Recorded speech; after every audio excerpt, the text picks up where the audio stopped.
Okay, hello and welcome to another video on all the different copies of the Little Office of the Blessed Virgin Mary you can get.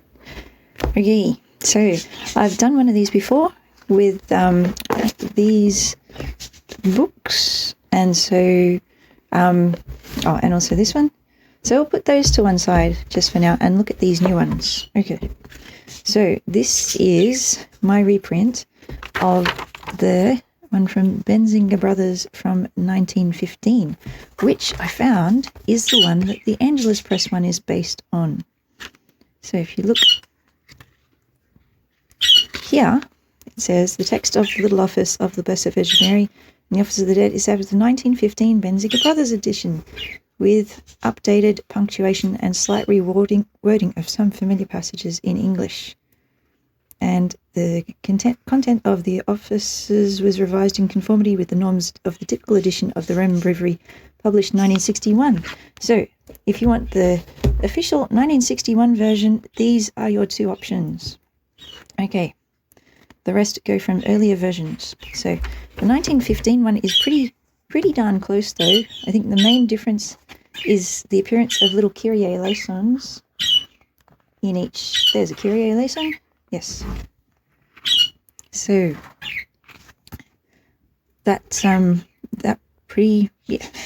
it's a good book. Okay, so you can see there are a lot more pages. It's a lot thicker than the Angelus Press one, but it does have the same layout of having the Latin on one side and the English on the other for maximum lots of roomness. So you can see the old one has the Latin on the left, where I'm told it was supposed to be because it comes first. This one has the Latin on the right, and don't really know why. Yeah, but anyway, what else? This one, as you know, it contains also the Office of the Dead.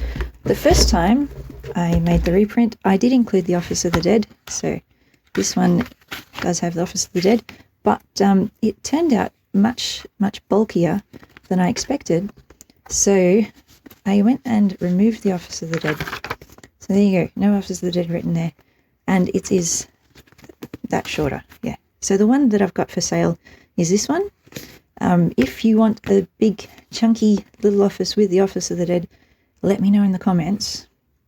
I'll have to do a different cover, but yeah, may as well, because yeah, it's got the imprimatur and everything. As I understand it, if you reprint something, yeah, the imprimatur carries across. It's also got this great introduction from a book. The first paragraph is from a book called The Little Office of Our Lady, a Treatise by Father Etheldred Taunton, which I'm in the process of reading, and it is fascinating. And it has the rubrics to be observed, so that's what to say when, and then it even has a bit on the ceremonial, which is when to sit, stand and kneel. Pretty sure it was there. There it is, ceremonial. There you go. So if you're praying in a group, or if you get a church where you can follow the rubrics and the ceremonial, that would be awesome. Yeah, it's a lovely clear copy. Let's see. It is available on Amazon at the moment. Now, I've got some notes here. It's missing the header on page 91, 141, 152. So if I go to 141, I'll show you what I mean. See, this one has the page number over here, and this one it's missing. Yeah, my fault. I actually have to go through each page with a program called Scan Tailor, and I didn't get the choosing the content right on those pages, or I just skipped through and let it automatically select it. And so I have fixed this up at Lulu and through my website shop.ubil.us, but if you order through Amazon at the moment, you'll get this one without the heading there, which isn't huge. But yeah, if I make a lot more money, then I can pay for yet another proof copy, and then it should push through to Amazon. Yes, I'm fairly hopeless with forking out lots of money for stuff, and I don't blame it if you are too. So there we go. So I like this copy. I'm really happy with it. What else can I say? Yes, I really like that it has the headings, so you can see which hour you're up to. with some of the other ones. This red one only has Officium Parvum Beate Maria Virginis on every single page, because it's originally part of a bigger book. So each chapter would have had its headings, so it's just got the chapter headings, but it makes it hard to figure out which office hour you're up to. So Antiphona, you got Salve Regina, so this must be Compline. But so you'll find the page where Compline starts, and that will have Compline written there, but it is hard to find. There you go, there's Compline. So that's why I use bookmarks. I got a bookmark for Prime because that's the one we often use. Oh, and you can see there's the 29 where it had a wrong page number. It says page 160, and this they've replaced all the page numbers. So yeah, because it's from a book by Father Lassance, and yeah, it's a nice book.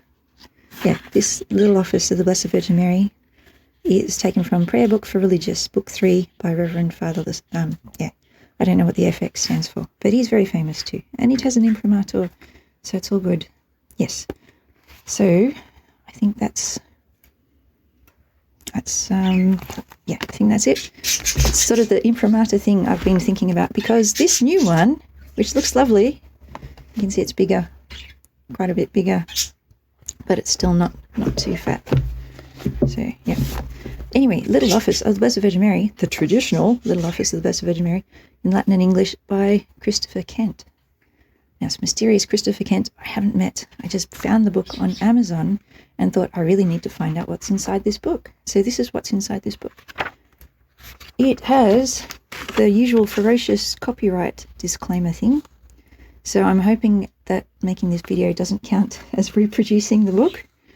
And it's from 1850, and there is no imprimatur. So it is original text from the Golden Manual, A Guide to Catholic Devotion, published in 1850. So it's been totally retypeset. See how clear the writing looks. It's lovely. But it has no imprimatur. And as I read it, the Code of Canon Law does require prayer books to bear an imprimatur. I mean, you can trust it, I reckon, because, well, you can go through and check that every word is a good copy. So maybe I'm being a bit scrupulous, but I'm not the only one being scrupulous about it.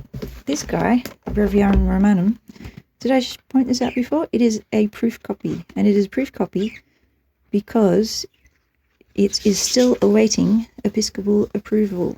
Where does it say? This copy is intended for proofreading purposes and has not yet received ecclesiastical approbation under Canon 826. So I haven't found.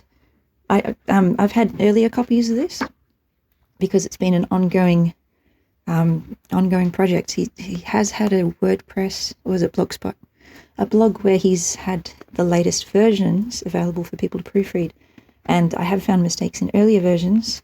I haven't been using this one that exhaustively, but the whatever mistakes are in here are very tiny. But still, he's put in that rider, and for a long time he didn't upload it to Lulu himself.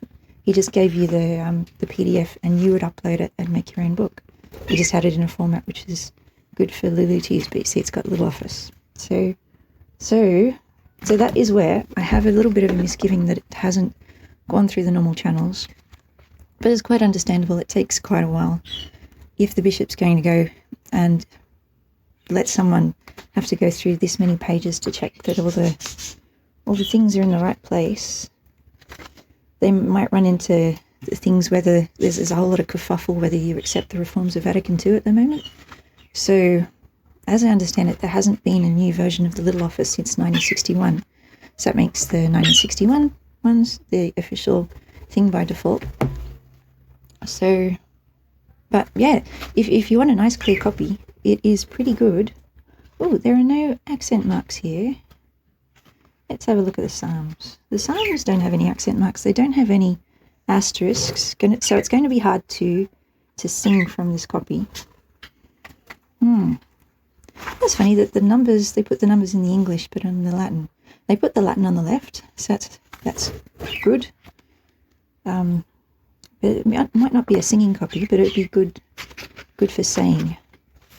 Now, he follows the skip method of, there's matins, louds, prime, terse, sex, known, vespers. So each one, what's a good one to check with? How about we look at vespers, page 121. I'll show you what I mean about skipping and flipping. Okay, so vespers begins, there's vespers with the Hail Mary, then Deus in Adjutorium, and then different antiphons. So if you're in Office 1, it doesn't say why you would be in Office 1 as well. Okay, let's do some comparising. So look up vespers in this one, which will be closer to the front. Oh, it is the first one in this one. Okay, Deus in Adjutorium, this is vespers. Okay, so here we go. It has the number 2 for Office 2 and says in Adventu, or during Advent on the left. There's a page break here. Having the smaller pages means you have more page turns. So number 1, it doesn't say Office 1, but yeah, part 1, it corresponds to that. So yeah. Oh, also you can see how this one just has the first couple of words of the antiphon before each psalm. This one gives the whole antiphon just for vespers and louds, the major hours. The minor hours, it does do the first few words, and that was a thing that was gotten rid of in the modern 1961 ones. So now it's generally using the whole antiphon before and after. Yeah, okay. So this is a skipping thing where you need to know if you're in. So Office 1 would be throughout the year, Office 2 would be during Advent and the Feast of the Annunciation, and Office 3 is Christmas time. So I call this the skipping sort of thing, where you need to know where to skip. But the headings should show you, yeah, you can see those choices are fairly small. They get a bit bigger between, so after the psalm you have the full antiphon for that psalm, and then the short antiphon for the coming psalm. So Office 1, Office 2, Office 3. Probably somewhere else in the book it should. Oh, there we go. Office 1, during louds, it explains from the purification to Advent in nice Gothic type font. Who likes Gothic fonts, huh? I have mixed feelings about Gothic fonts. They're not exactly the most readable. Christmas to the purification. So it's written out in louds, but then after that he just says Office 1, Office 2. Whereas in other books they talk about Office 1, Office 2 being in Advent and stuff all the way through. Okay, so this is a skipping method where you just have the whole thing there, and then the other way, which Baronius Press has done in their little book, is to have a separate section for Office 1, Office 2 and Office 3. So this one's through the year, this one's during Advent, and this one is for Christmas time. So this is where people have said, well, I have said in the past that you need to do a bit more flipping, but it's not that much more flipping. I think probably good. Do not fear this book, because in some ways it is easier, because instead of having Office 1 and Office 2 and Office 3 every time, in Office 1 you have Office 1 in Paschal time. There's a few changes in Paschal time, so that's why they've still included it together. I've heard there are some books that call Paschal time in Office 4 or something, and then, yeah. But here, like in louds, you've just got the one antiphon and you've got the psalm. And then end of the psalm is an antiphon, and then the next antiphon, and then the psalm. No, whether you have to be Office 1 or Office 2, Office 3. And louds and vespers are printed out in full. There's a vespers for Advent. It's printed out in full. So there's no flipping for the major hours. And so vespers, so if I show you the minor hours, this is where there is some flipping, because they've said all is as terse above, page 42 and following, except for the following. So these are the bits that are different for Advent, just the antiphon, the little chapter, and the prayer at the end. So that's where there is more flipping, which isn't so friendly. But for if you're just singing vespers and louds, then it is actually very friendly, in that you've only got one lot of antiphons to read, which is especially handy for Christmas time where the antiphons are much longer. So does that explain what I talked about with flipping? Now, out of the books I've got, the Baronius is the only one that has a separate Office 1, Office 2 and Office 3 parts in the book. Everyone else just has the hours and then the variations as you go. So I've dealt with the two newcomers, those ones. Should we go through the old books for those who haven't seen the old books, how they compare with the new books? Maybe that's worth it. So just quickly, looking at the font, sometimes I have a lot of visually impaired people in my life, I guess, or visually challenged. So having a clear font is really handy. And you can see here, this chunky one has a lovely dark and quite clear font. This one is a lighter weight. I think it's just Times New Roman. I could be wrong. Anyway,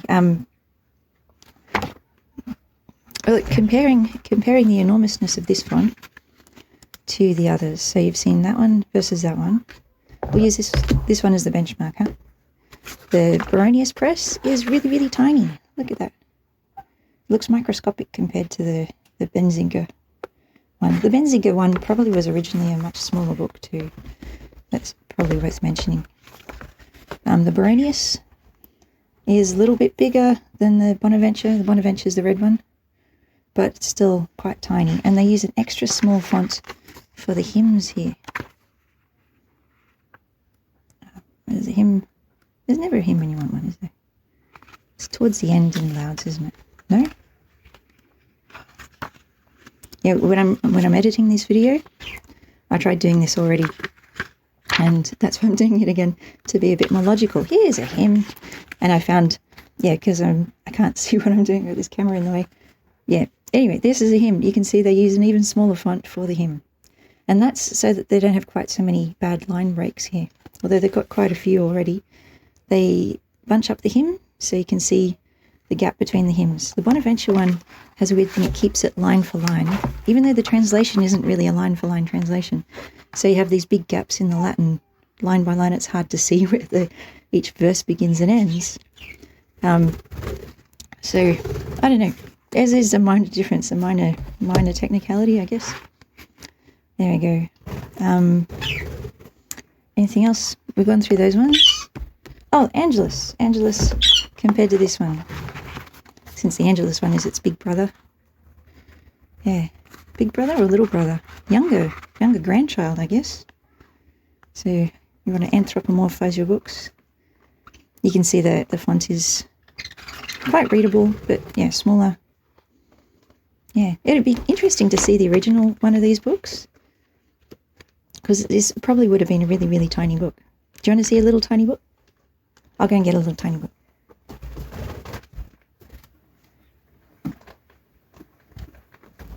There you go. I have some really tiny books. This one is A Key to Heaven. Yeah, it's falling apart. But it's got a crucifix. See, there's an indulgence prayer before a crucifix. Look down upon me. Yeah. It was popular for people to carry during the war.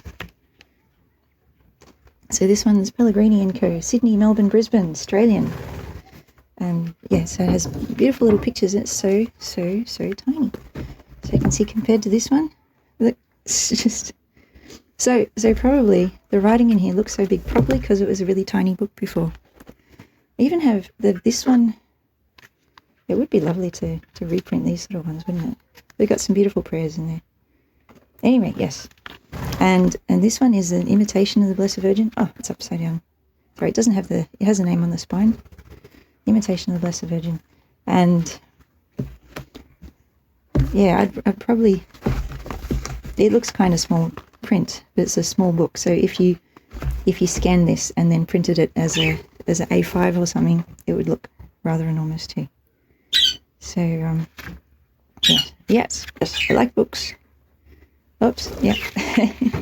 And when's this from? 1844, yeah. So back when they really knew how to make books. Yes, I should probably read it more. And that's another thing. Oh, Duffy's catalogue of cheap books. Advertising. Bookshop advertising from ages ago. Okay, so I have more books to read, more prayers to pray, and so I'll let you go back to your regularly scheduled prayer life, literary life, and see you next time. God bless. Bye.